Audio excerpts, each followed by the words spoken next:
Most of the land that these white people have, they are not using it. It's laying there, it's not being used. And that's where it begins.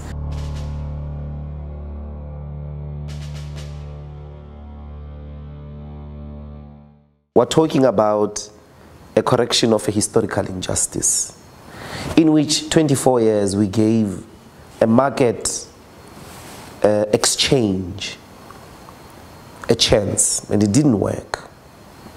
It didn't work because a lot of white people hold on to their land properties, but also where restitution has taken place, it has been corrupt. But also, most importantly, is the reality that most of the land that these white people have, they are not using it. It's laying there, it's not being used. And that's where it begins. Land expropriation without compensation for equal redistribution. If you have an interest of an equal society, you have an interest in this project. If you don't want anybody to ever pick up any violent project on the basis of land moving forward, you have an interest in this project.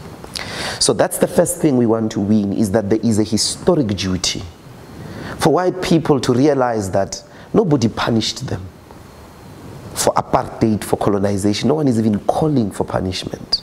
People are calling for equality. That let the demographics, let land ownership reflect the demographics. That's why we are contesting government.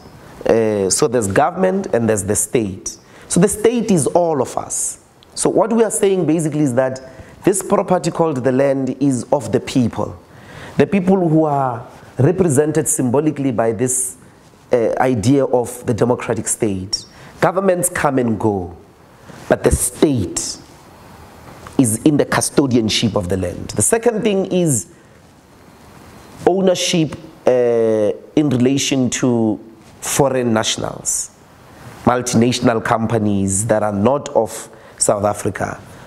There we borrow them, and the costs may even be higher, and so on and so forth. But the point of the matter is, the principle there that the state is trying to do is, you have the land, you better use it.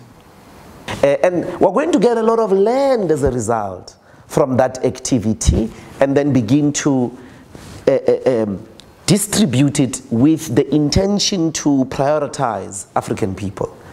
And in that sense, there will be three forms of land. It will be settlement land, land for settlement, particularly in urban spaces. So, and then secondly, it will be farming land or industrial land or business land. Let's just call it commercial land. And then it's land for recreation, for athletics, for cables, for sports, whatever. So those will be the three, reasons for which we will be going around and trying to make sure that, obviously the legislation will have to come into a form of a coordinated process into agrarian development, into industrial development, and into recreation. The entire history of development economics has to do with a state developmental project that supports its people. So we're going to support these farmers. We're going we're not going to just give them land and leave them like the restitution projects. People know that's why they take money. There's no support for them. Two kinds of support. We're going to give them capital support to go make mistakes until they get it. And then secondly, we're going to open shelves. Because if I'm producing potatoes, they must end up somewhere. They must end up in Pick and Pay. They must end up in KFC, in Nando's for the chips or for the fries. We're going to make sure that we link them to literal markets in the hospitals. The food that is eaten in the hospitals has to be firstly bought from locally. That's what we're going to do. And that's agrarian project. But we have to firstly win the ownership pride that the land must belong to us. The history of forced removals is the history of the people of color. We're not trying to revenge that. We're not going to do that because we don't have hatred. We are angry, but we're not hateful. We're not trying to create a black continent. We're trying to create a human continent. We're trying to create a human society. And it is a true human demand that we share the land. As a natural resource, nobody bought the land. Nobody came with land in their pocket. Nobody invented the land. We found it there. We must share it equally. That the majority are Africans is just God's great gift. We're not going to hate ourselves because of that.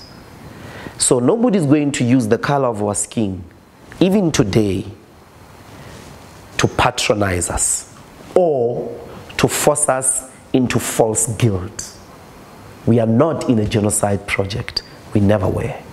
We are in a freedom, equality project.